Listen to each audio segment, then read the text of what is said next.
Galaxy S3, designed for humans.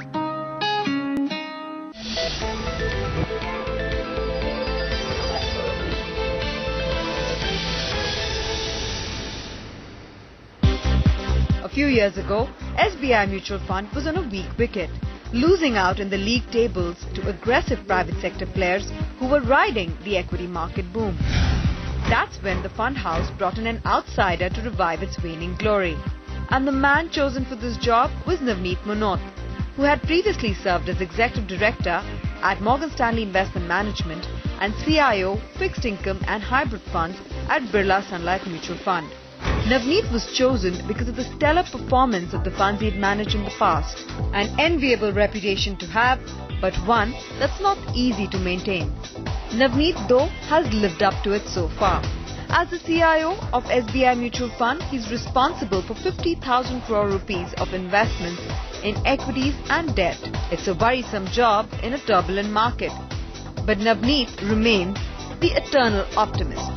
My sense is we are reaching a point where people have turned extremely negative. Everybody seems to have given up.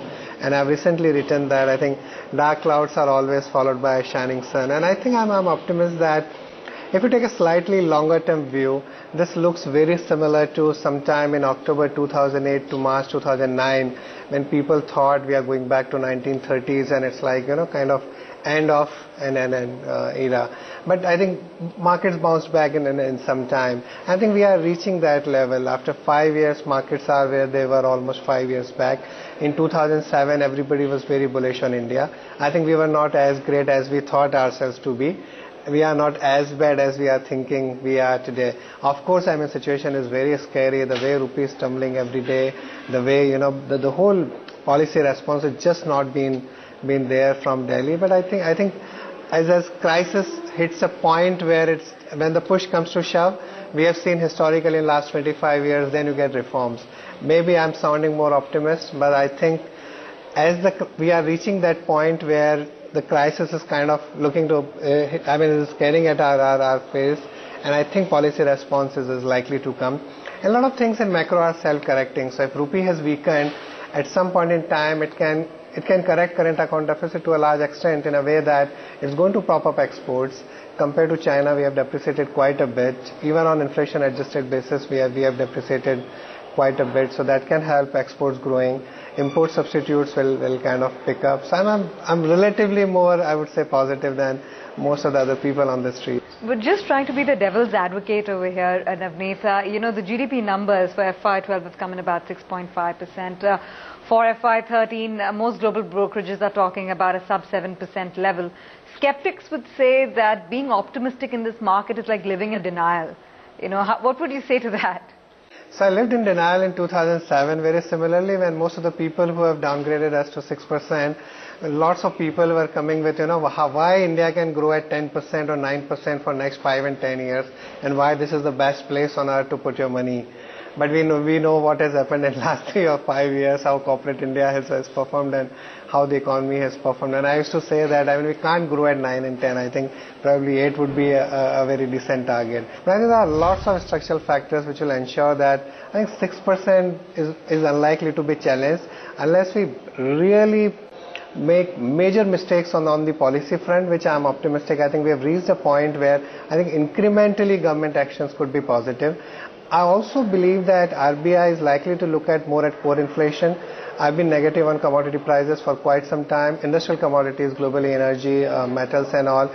If that happens, and which has been, it's playing out quite well. Of course, the rupee has depreciated, but our import bill is in dollar terms is going to be less because of the fall in commodity prices.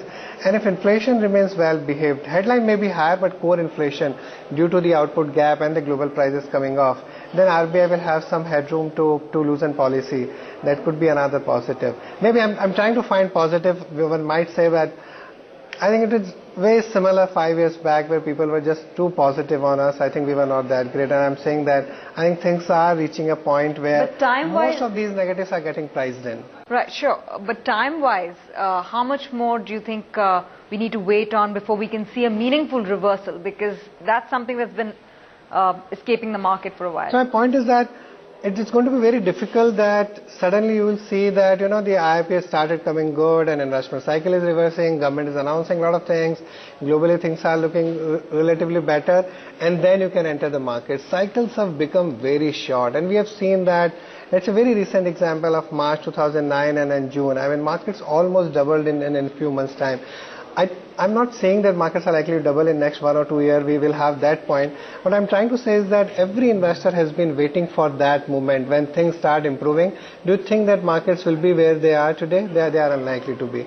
I mean, if you look at the valuations compared to the historical averages, I think they are looking quite reasonable. They are not excessively cheap the way we were in October 2008, but I'm not sure whether you'll get that 10 PE. I'm not very sure about that. At 12 and 13 times, I think we are reasonably priced. So you're saying over the next 3 to 6 months, the market is likely to see some sort of leveling out on the downside? Yeah, so probably will bottom out in next 3-4 months, most likely maybe by next quarter or so. We'll see a bottom, and from there on we can see an upturn. So you've been buying in May? Our decisions are also governed by the flows. We have, the mutual fund as a whole industry, not only me, but most of the other players, we have not been getting investor flows. That's another point I want to highlight, that investors in India have not been investing much in financial assets, which is getting reflected in lower deposits, bank deposits, postal savings, insurance companies flows at mutual funds. More money in last couple of years have gone into gold and real estate. Do you think that will change over the next 6 months for domestic institutions? Yeah, may not be next 2 or 3 months, but I think at some point in time, domestic investors will start looking at financial assets, both long bonds as well as equities. That's my hope, because for almost 5 years they have not been investing. It's going to be a challenging task for people like us in the industry to go and convince that in the last 5 years we have not made money. Now you look at equity. But I think history suggests that if you had any period of 3 or 5 years where you get negative to low returns, I think it should be ultimately followed by better return. Our economy in last 4 years have grown on an adjusted basis almost 46% since 2008, but the markets have been flat, and so earning growth has been there. It's not getting reflected in the market prices. At some point in time, the mean reversion is likely to happen. So where do you see leadership coming in when we actually start seeing the signs of this reversal sectorally in the market? So we don't have very strong views on sector. Our portfolios throughout last year, given the macro environment, had a defensive bias. We had lots of pharmaceuticals. That's a theme that we like. A lot of consumer, not much of staples, but more discretionary, and have been extremely bottom up. So as if you take a macro call, look at the IIP, look at the investment cycle, you would be very negative on capital goods and engineering, for example. But there are a couple of stocks that we like, and then we have been owning them, and they have delivered decent returns. So we have been much more bottom up stock picker than taking a macro top-down call. What would be a call on consumers? Is it a time to book profits there? I wouldn't give a very generalized answer to get out of consumer, because again, we believe that structurally this is a great story for India. We are starting from a very low base in terms of consumer society. Penetration of most of these things are pretty low. Rural has just started spending. The whole of rural India, there are structural drivers. But at a broader level, some of the companies, I think, that the valuations are reaching a point where you need to be a little cautious. All right, Navneet, we'll take a short break on that note. But when we come back, we will quiz Navneet on his specific fund philosophy. Stay tuned for that.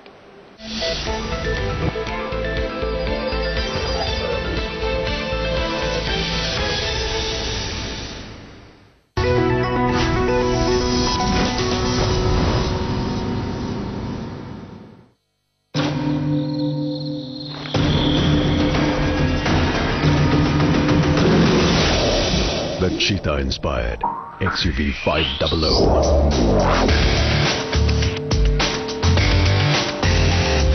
XUV 500. Bookings now open all India.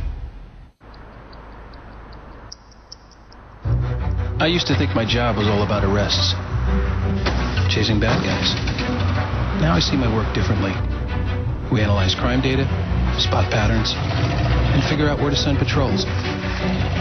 It's helped some U.S. cities cut serious crime by up to 30%. By stopping it before it happens. Let's build a smarter planet. Interview. Good luck. I have my good luck.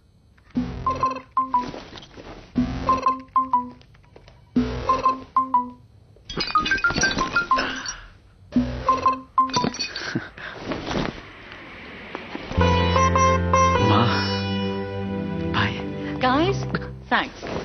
We found our man. Better luck next time. यार इसका luck बड़ा solid होगा. Get lucky. Get active on Monster.com. Better access, better connections, better jobs. Log on to Monster.com. Find better.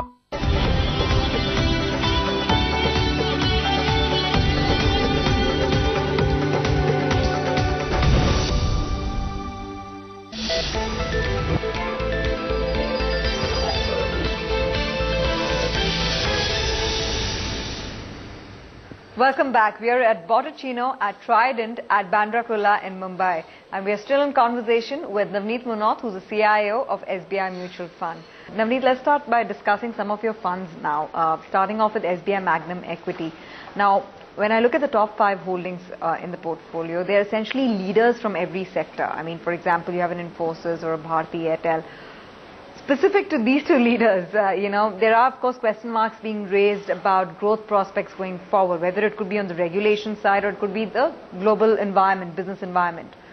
What keeps your conviction in these stocks within these sectors? This fund is very tightly defined in terms of its overall risk-return framework. The idea is to generate alpha, a couple of percentage points over the benchmark. And then the idea is not to chase an absolute return the way we do in, let's say, in a Magnum Emerging Business Fund. And our large cap strategy looks at 3 or 4 things, the way we choose our stock, the way we decide our overweight or underweight. So look at fundamental change at the margin in terms of either the sales, margins and profitability. The second important thing is the market expectations. How much of that change that you are expecting is already expected by the market? If market is already pricing in, then it's not going to have an impact on the price. Third is the valuation. And of course the relative valuation within the sector and against the market. And of course you do and momentum is not that important, but you look at, you don't want to get trapped. This is a large cap strategy, that's why it's important. My specific question there essentially is that post the earnings that we saw come by, there has been a shift in opinion between a TCS versus an Infosys or an HCL Tech versus an Infosys and a Wipro. So why is it that the conviction is still where it is as far as Infosys is concerned from IT? What the market is expecting and what you think that a positive fundamental change that's happening either at the sales levels or the margin level or the profitability level, and what the market is pricing in. Then you look at into the context of the valuation, whether you think that the valuation today is capturing those negatives or positives that you talked about. If you think that what market is pricing in and your assessment is a little different, then you want to be overweight that stock or underweight that stock. Can't answer very individually about these companies, but broadly, IT was a tactical call, is still there. The whole rupee depreciation and given the view on the market, looks like that they are going to be a beneficiary. The overall global environment is little negative in case there is a decline in terms of the demand environment, but we still think that I think rupee is going to be a big positive. Right. Telecom, given all the news flow, is the conviction with the incumbents essentially? So if you take the sector as a whole, we would be underweight because we don't own the other 2 stocks. There is only 1 stock that we own. Being a leader, overall, we are comfortable that the kind of weight that we have. Also have to look into in the context of the weight that stock has got in the benchmark and how much weight that we have. So it's not a very significant overweight compared to the benchmark, and we are comfortable with the risk that we have in the portfolio. Right. The objective of the fund is to draw capital appreciation by investing in growth sectors. Could you rationalize then, your top 3 sector holdings in financials, IT and energy? Within these sectors, the call would be much more bottom up. So let's say talking about the financials, the overweight would be a much greater overweight would have come from the private sector banks compared to the public sector banks, where we are still a little concerned in terms of the overall asset quality, or maybe there could be further deterioration. Some of the results have not been very good, particularly on the asset quality front. So the call is more on 2 or 3 private sector banks. So the financial sector weight has come more from the from the private sector banks. You talked about energy, but again, that's very bottom up. So maybe some of the oil marketing companies, we had a strong view on the crude oil that we were expecting, given the global demand destruction, a lower crude oil price. Also, incremental from the policy side, it can only be positive. I mean, the kind of, the way whole subsidy